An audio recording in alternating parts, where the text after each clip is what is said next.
김정은이 가장 신뢰하던 조종사가 전투기 한 대에 가족을 태우고 남쪽으로 날아갔습니다. 그날 새벽 평성 인근 공군기지에서 미그 29 2인승 전투기 한 대가 허가 없이 이륙했습니다. 북한 당국은 정군 비상령을 선포하고 추격기를 띄웠지만 그 비행기를 끝내 붙잡지 못했습니다.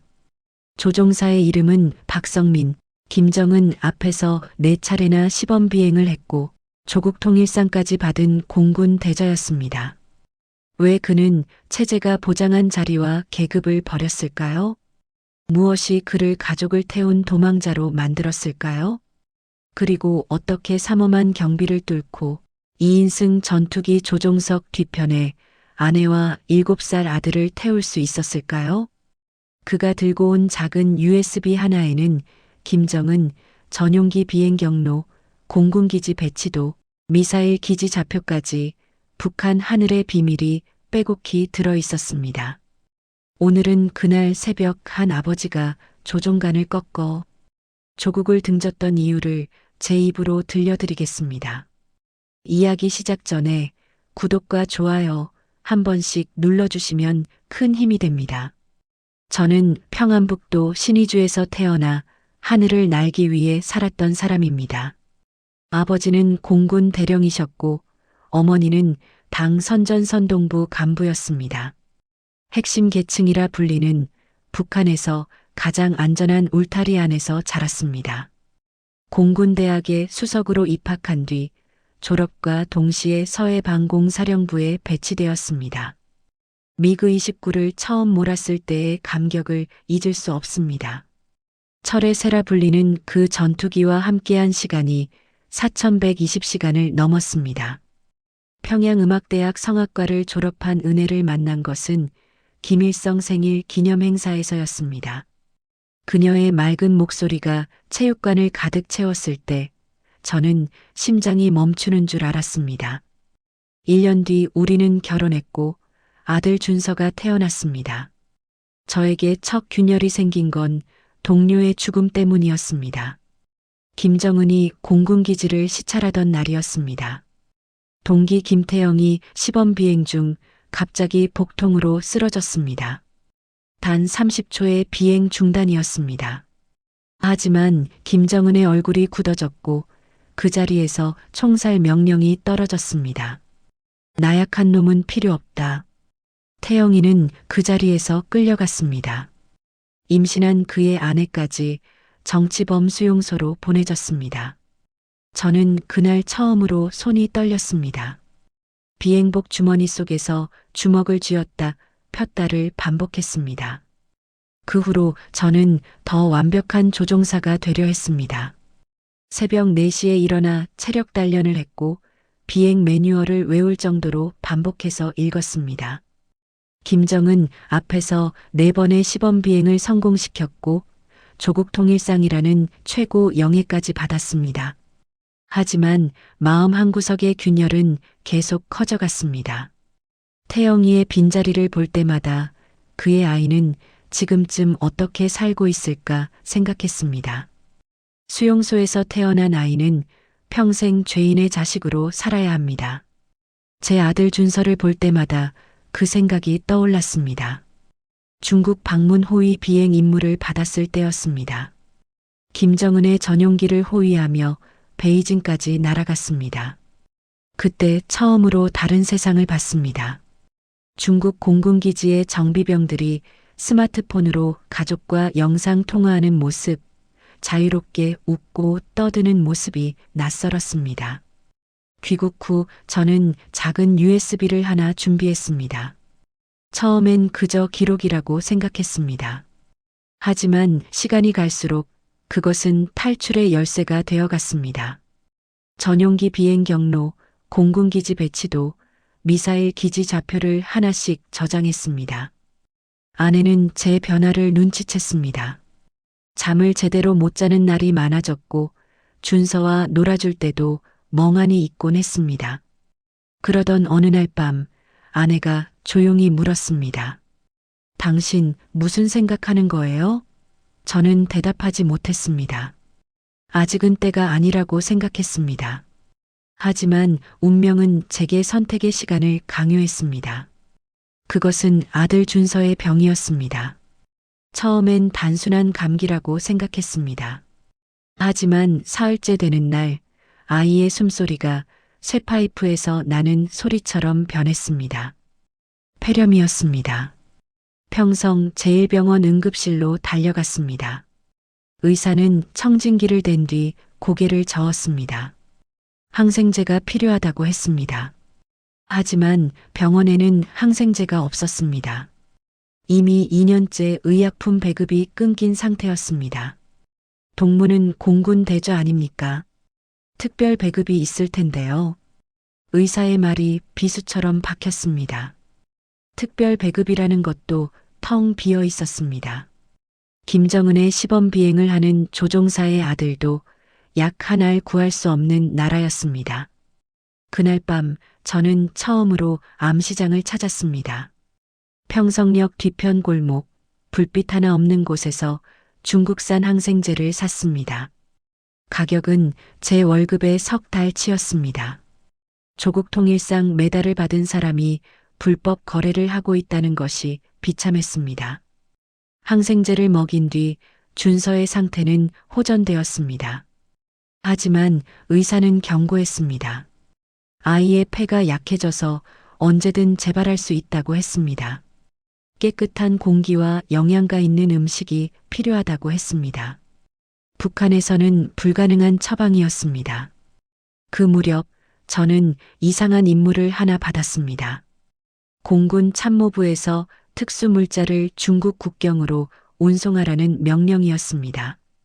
물자의 내용은 알 수 없었지만 상자에서 나는 향수 냄새로 짐작할 수 있었습니다. 김정은 일가의 사치품이었습니다. 비행 중 저는 아래를 내려다봤습니다. 평양을 벗어나자 어둠뿐이었습니다. 전기가 없어 캄캄한 마을들, 굶주림에 시달리는 2천만 인민들 위로 프랑스산 향수를 실어 나르고 있었습니다. 착륙 후 저는 화장실에서 토했습니다. 제가 지키고 있는 것이 무엇인지 처음으로 깨달았습니다. 인민의 하늘이 아니라 독재자의 하늘이었습니다. 집에 돌아왔을 때 아내가 울고 있었습니다. 준서의 친구가 영양실조로 죽었다는 소식이었습니다. 7살 아이가 먹을 것이 없어 죽는 나라. 그런데 저는 그 나라를 위해 목숨을 걸고 하늘을 날고 있었습니다. 동무 준서가 오늘 물어봤어요. 왜 우리나라는 이렇게 가난하냐고요. 아내의 말에 저는 아무 대답도 할 수 없었습니다. 어떻게 설명해야 할까요? 위대한 수령님의 나라가 왜 아이들을 굶겨 죽이는지를요. 그날 밤 저는 결심했습니다. 준서를 이 지옥에서 꺼내야 한다고. 제가 배신자가 되더라도 아들은 사람답게 살 수 있는 곳으로 데려가야 한다고 말입니다. 후배 최동혁을 만난 것은 그로부터 며칠 뒤였습니다. 그는 정비중대의 중사였습니다. 어느 날 그가 조용히 다가와 속삭였습니다. 형님, 저도 형님과 같은 생각입니다. 그의 눈빛에서 저와 같은 절망을 봤습니다. 우리는 말없이 손을 잡았습니다. 탈출 준비가 시작된 순간이었습니다. 이후 저희는 조심스럽게 계획을 세우기 시작했습니다. 표면적으로는 평소와 다름없이 행동했지만 속으로는 치밀하게 준비했습니다.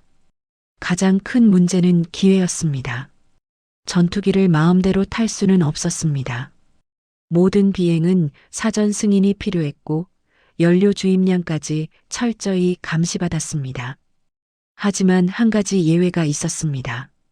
긴급 출격 명령이었습니다. 동해상에 미확인 비행물체가 나타날 때마다 긴급 출격이 있었습니다. 보통 한 달에 2~3번 정도였습니다. 그때는 절차가 간소화되고 연료도 가득 채웠습니다. 저는 그 순간을 기다렸습니다. 준비하는 동안 준서의 상태가 다시 나빠졌습니다. 이번에는 고열이 사흘째 떨어지지 않았습니다. 병원에서는 수액조차 구하기 어려웠습니다. 저는 아이의 이마에 젖은 수건을 올려놓으며 맹세했습니다. 반드시 여기서 나가겠다고. 아빠, 나 죽는 거예요? 준서의 물음에 가슴이 찢어졌습니다. 7살 아이가 죽음을 생각하는 나라. 그것이 우리가 사는 조국의 현실이었습니다. 아니야, 아빠가 지켜줄게. 약속해. 그 약속을 지키기 위해 저는 더 위험한 일을 시작했습니다. USB에 담는 정보의 수준을 높였습니다.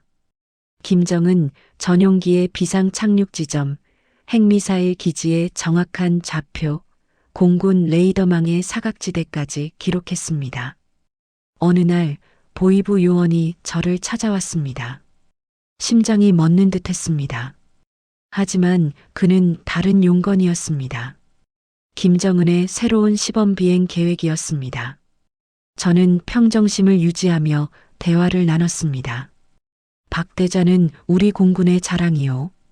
수령님께서도 각별히 아끼신다오. 보이부 요원의 말이 오히려 저를 더 단단하게 만들었습니다. 저는 독재자의 장난감이었을 뿐입니다. 언제든 버려질 수 있는 소모품이었습니다. 집에 돌아온 날 아내에게 모든 것을 털어놨습니다. 탈출 계획, USB의 존재, 그리고 실패하면 우리 모두 죽는다는 사실까지. 아내는 한참을 울었습니다. 그리고 조용히 말했습니다. 당신을 믿어요. 준서를 위해서라면 뭐든 할 수 있어요. 아내의 동의를 얻은 뒤 구체적인 준비를 시작했습니다. 옷은 최소한으로, 귀중품은 USB 하나뿐.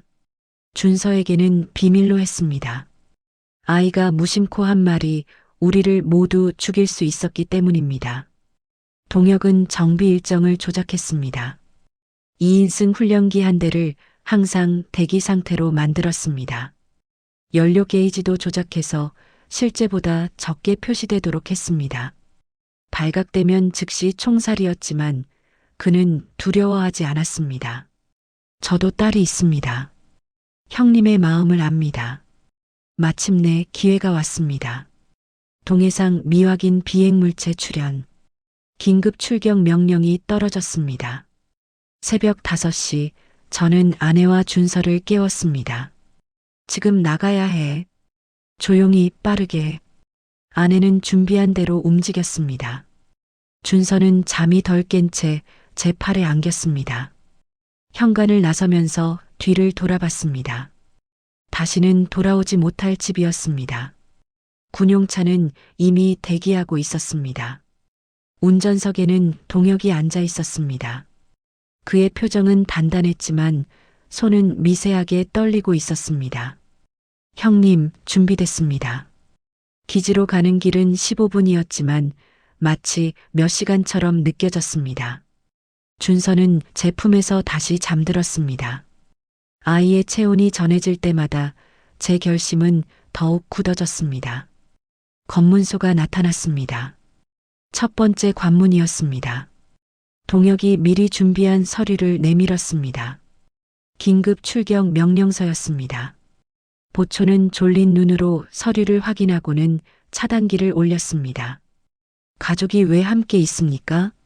두 번째 검문소의 질문이었습니다. 제 등에 식은땀이 흘렀습니다. 동혁이 재빨리 대답했습니다. 대좌 동무 아들이 위독해서 평양병원으로 후송 중입니다. 비행 후 바로 가실 예정입니다. 보초는 잠든 준서를 보더니 고개를 끄덕였습니다. 두 번째 관문도 통과했습니다. 기지에 도착했을 때 활주로에는 미그 29 2인승 훈련기가 대기하고 있었습니다. 기체번호 617. 동혁이 며칠 전부터 준비해둔 기체였습니다. 형님, 창고로 먼저 가십시오. 제가 정비 점검하는 동안 거기 계십시오. 창고는 활주로에서 50m 떨어진 곳이었습니다. 어둠 속에서 우리 세 사람은 숨을 죽였습니다. 준서가 깨어났지만 아내가 재빨리 입을 막았습니다. 쉿, 조금만 참아. 곧 좋은 곳으로 갈 거야. 동혁이 신호를 보냈습니다. 활주로에 아무도 없었습니다. 우리는 그림자처럼 움직였습니다. 기체까지 30m, 20m, 10m. 심장 소리가 너무 커서 누군가 들을까봐 두려웠습니다. 캐노피가 열렸습니다. 뒷좌석은 원래 한 명용이었지만 아내가 준서를 품에 안으면 들어갈 수 있었습니다. 비좁았지만 불가능하지는 않았습니다. 동혁 고맙다. 형님 살아서 꼭 성공하십시오. 동혁은 뒤로 물러났습니다. 엔진을 시동했습니다. 굉음이 새벽 정적을 찢었습니다. 관제탑에서 무전이 왔습니다. 617, 이륙 준비 완료. 617, 준비 완료. 이륙 허가 요청. 617 허가한다. 임무 완수하라. 활주로를 달리기 시작했습니다. 100km, 150km, 200km. 기체가 땅을 박차고 올랐습니다. 고도가 올라갈수록 평성의 불빛이 작아졌습니다. 500m, 1000m, 2000m. 그때 준서의 목소리가 들렸습니다. 아빠, 우리 어디 가는 거예요? 자유가 있는 곳으로. 3000m를 지나면서 방향을 틀었습니다. 동해가 아닌 남쪽으로. 관제탑이 즉시 반응했습니다. 617 항로 이탈. 즉시 복귀하라. 저는 무전기를 껐습니다. 이제 돌아갈 수 없는 강을 건넜습니다. 속도를 최대로 올렸습니다. 800km, 850km, 900km. 연료 게이지를 확인했습니다. 1650리터. 목적지까지 220km. 계산상으로는 가능했지만 아내와 준서의 무게가 변수였습니다. 우리 성공할 수 있겠죠? 아내의 떨리는 목소리에 저는 확신에 찬 대답을 했습니다. 반드시 성공할 거야. 우리 모두를 위해서. 북한 영공을 벗어나기까지 남은 거리는 200km. 시간으로는 13분이었습니다. 하지만 이미 북한 전역에 비상경보가 울렸을 것입니다. 레이더 화면을 주시했습니다. 아직 추격기는 보이지 않았습니다. 하지만 곧 나타날 것입니다. 북한 공군의 대응 시간을 누구보다 잘 알고 있었습니다. 최대 5분 안에 추격기가 뜰 것입니다. 아빠, 귀가 먹먹해요. 준서가 울먹였습니다. 고도가 너무 높았습니다. 하지만 낮출 수는 없었습니다. 저고도로 비행하면 연료 소모가 커지고 지대공 미사일의 표적이 될 수 있었습니다. 3분이 지났습니다. 레이더에 2개의 점이 나타났습니다. 추격기였습니다. 거리는 45km. 상대 속도를 고려하면 7분 안에 따라잡힐 것입니다. 접근하는 기체가 있어. 꽉 잡아. 아내가 준서를 더 세게 껴안았습니다. 저는 속도를 더 올렸습니다. 950km. 기체가 심하게 흔들렸습니다. 뒷좌석의 무게 때문에 균형이 맞지 않았습니다. 무전기를 다시 켰습니다. 혹시라도 설득할 수 있을까 하는 마지막 희망이었습니다. 추격기, 여기는 박성민이다. 내 아들이 죽어가고 있다. 제발 돌아가 달라. 잠시 정적이 흐른 뒤 익숙한 목소리가 들렸습니다. 성민이 형 나야. 리성우다. 후배 조종사였습니다. 제가 직접 훈련시킨 조종사였습니다. 성우야, 내 딸 생각해봐. 내 아들도 내 딸 같은 나이야. 형, 명령이야. 어쩔 수 없어. 미사일 경고음이 울렸습니다. 라곤이었습니다. 저는 즉시 플레어를 발사하고 급강하했습니다.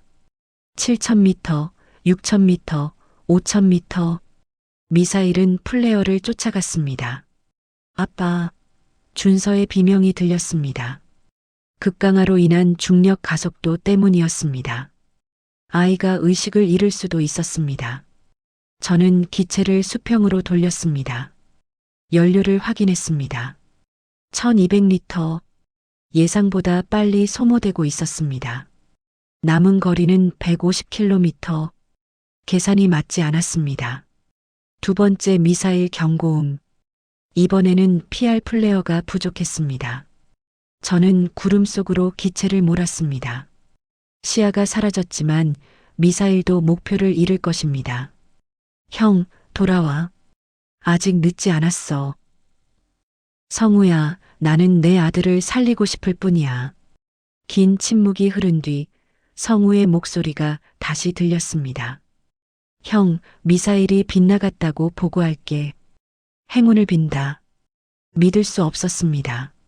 성우가 저를 놓아준 것입니다.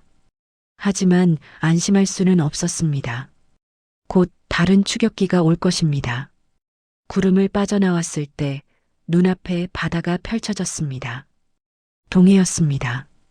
그리고 저 멀리 희미하게 보이는 선이 있었습니다. 북방한계선이었습니다. 동무, 저게 자유의 바다야. 아내가 울고 있었습니다. 준서도 눈을 크게 뜨고 바라보고 있었습니다. 100km, 80km, 60km. 그때 엔진 경고등이 들어왔습니다. 연료가 500리터 남았습니다. 아직 50km가 남았는데 제 계산이 틀렸습니다. 가족의 무게를 과소평가했던 것입니다. 남은 연료 400리터, 북방한계선까지 40km. 속도를 줄이면 연료를 아낄 수 있지만 추격기에 따라잡힐 것입니다. 속도를 유지하면 연료가 바닥날 것입니다. 저는 고도를 낮췄습니다. 3000m, 2000m, 1000m. 고도를 낮추면 공기 저항은 커지지만 활공 거리를 확보할 수 있었습니다. 최악의 경우 엔진 없이도 일정 거리를 날 수 있었습니다. 박성민 대자, 들리는가? 낯선 목소리가 무전기에서 들렸습니다. 중국어 억양이 섞인 조선말이었습니다. 중국군이었습니다. 중국 영공에 접근하고 있다. 즉시 항로를 변경하라. 중국 국경도 가까웠습니다. 하지만 중국으로 가면 강제 북송될 것입니다. 오직 남쪽만이 유일한 희망이었습니다. 300리터, 250리터, 200리터. 연료가 무서운 속도로 줄어들었습니다. 이제 25km. 불과 2분 거리인데 연료가 버텨줄지 확실하지 않았습니다. 아빠, 우리 떨어지는 거예요? 준서가 물었습니다. 아이도 뭔가 잘못되었다는 것을 느꼈나 봅니다. 아니야, 우리는 날아갈 거야. 새처럼 자유롭게. 150리터. 엔진이 기침을 시작했습니다. 연료가 부족해서 연소가 불안정해진 것입니다. 15km. 조금만 더. 그때 새로운 기체들이 레이더에 나타났습니다. 남쪽에서 올라오는 두 개의 점. 대한민국 공군이었습니다. F-15K 2대가 우리를 향해 날아오고 있었습니다. 미확인 기체, 응답하라. 여기는 대한민국 공군이다. 저는 떨리는 목소리로 대답했습니다. 대한민국 공군, 여기는 북한 공군 박성민 대자입니다. 가족과 함께 귀순을 요청합니다. 신원을 확인하라. 탑승 인원은 저와 아내, 그리고 7살 아들입니다. 연료가 거의 없습니다. 도와주십시오. 100리터. 엔진이 멈췄다 켜졌다를 반복했습니다. 고도가 떨어지기 시작했습니다. 800m, 700m, 600m. 박성민, 플레어를 발사하라. 신원 확인 절차다. 마지막 남은 플레어를 발사했습니다. 붉은 빛이 하늘을 물들였습니다. F-15K 2대가 우리 양옆에 붙었습니다. 조종사가 엄지를 들어 보였습니다. 확인했다. 가장 가까운 기지로 안내하겠다. 따라오라. 50리터. 엔진이 완전히 멈췄습니다. 프로펠러가 공회전하며 슬픈 소리를 냈습니다. 엔진이 정지했습니다. 활공 중입니다. 알았다. 최대한 고도를 유지하라. 구조 헬기를 보낸다. 500m, 400m, 300m. 아래는 온통 바다였습니다. 육지는 아직 10km 남았습니다. 도달할 수 없었습니다. 불시착할 것 같습니다. 바다에 떨어질 겁니다. 구명 장비는 있는가? 있습니다. 200m, 150m, 100m. 파도가 선명하게 보였습니다. 아내가 준서를 꽉 껴안았습니다. 동무 사랑해요. 나도 사랑해. 우리 모두 살 거야. 50m, 40m, 30m. 저는 마지막 힘을 다해 기술을 들었습니다. 최대한 부드럽게 착수해야 했습니다. 충격이 왔습니다. 거대한 손이 우리를 잡아 흔드는 것 같았습니다. 차가운 바닷물이 캐노피 틈으로 들어왔습니다.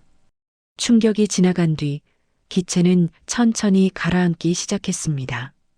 캐노피를 열려고 했지만 수압 때문에 쉽게 열리지 않았습니다. 비상 레버를 당겼습니다. 캐노피가 폭발 볼트와 함께 날아갔습니다. 차가운 바닷물이 쏟아져 들어왔습니다. 준서가 비명을 질렀습니다. 아내가 아이를 들어 올렸습니다. 저는 좌석 아래에서 구명조끼 3개를 꺼냈습니다. 빨리 입어. 준서 먼저. 아이에게 구명조끼를 입히는 손이 떨렸습니다. 물이 허리까지 차올랐습니다. 기체가 기울어지기 시작했습니다. 지금 나가. 우리는 물속으로 뛰어들었습니다. 12월 동해의 바닷물은 칼처럼 살을 에었습니다. 준서가 울음을 터뜨렸습니다. 차가워요. 아빠, 조금만 참아. 곧 구해줄 거야.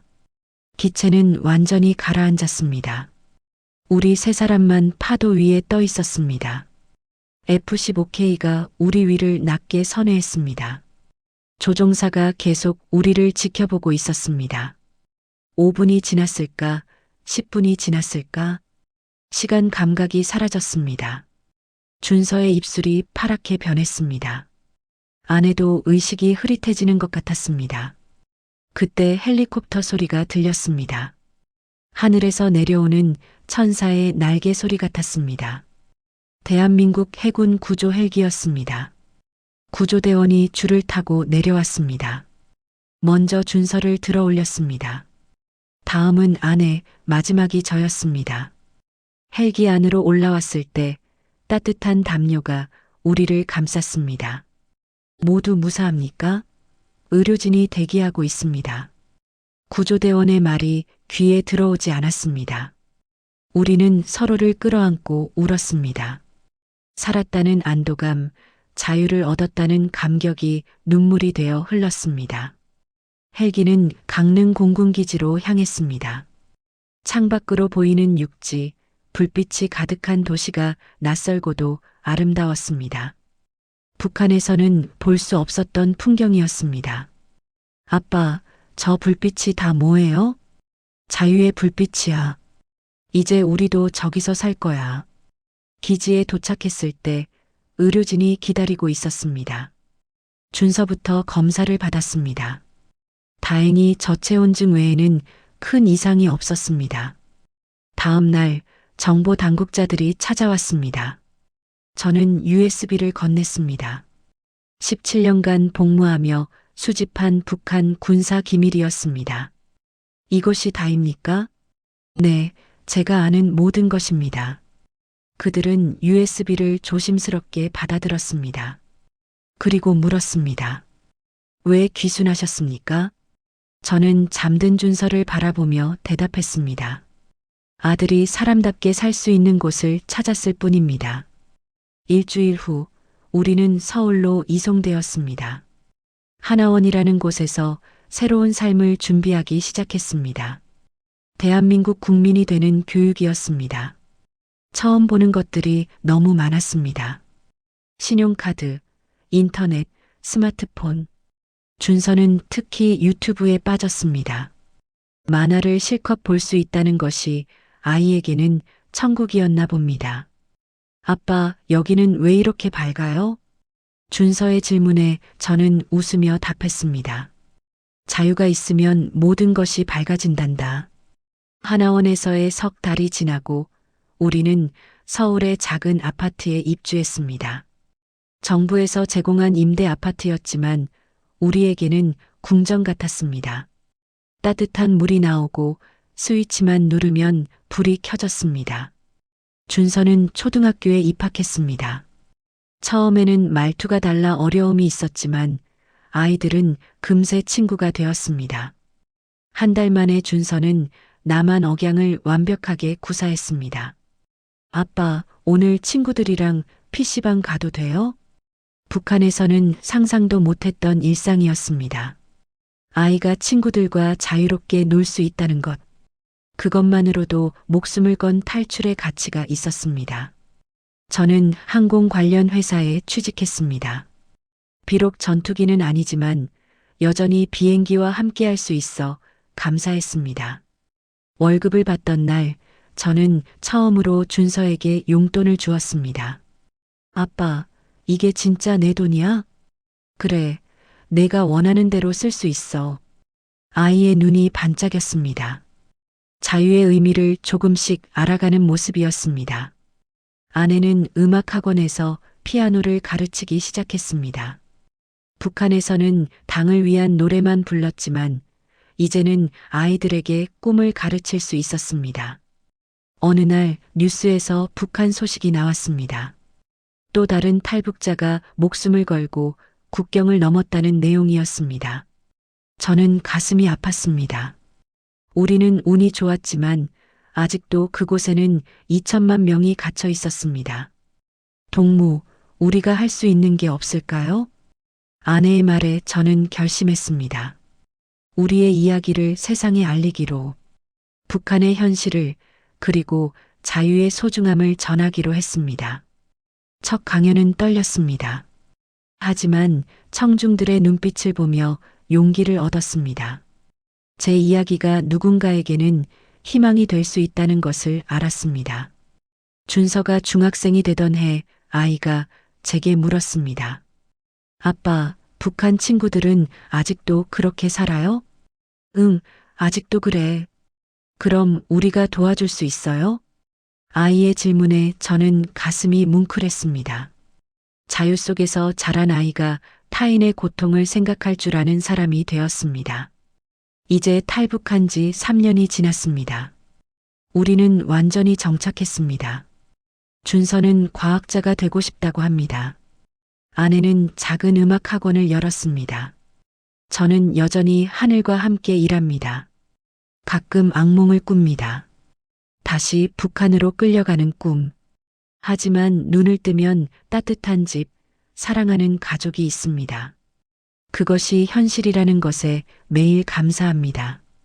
동혁의 소식은 들을 수 없습니다. 우리를 도왔던 그가 무사한지 알 수 없어 마음이 아픕니다. 성우도 마찬가지입니다. 그들의 희생이 헛되지 않도록 저는 오늘도 자유의 증언자로 살아갑니다. 준서가 가끔 묻습니다. 아빠, 후회 안 해요?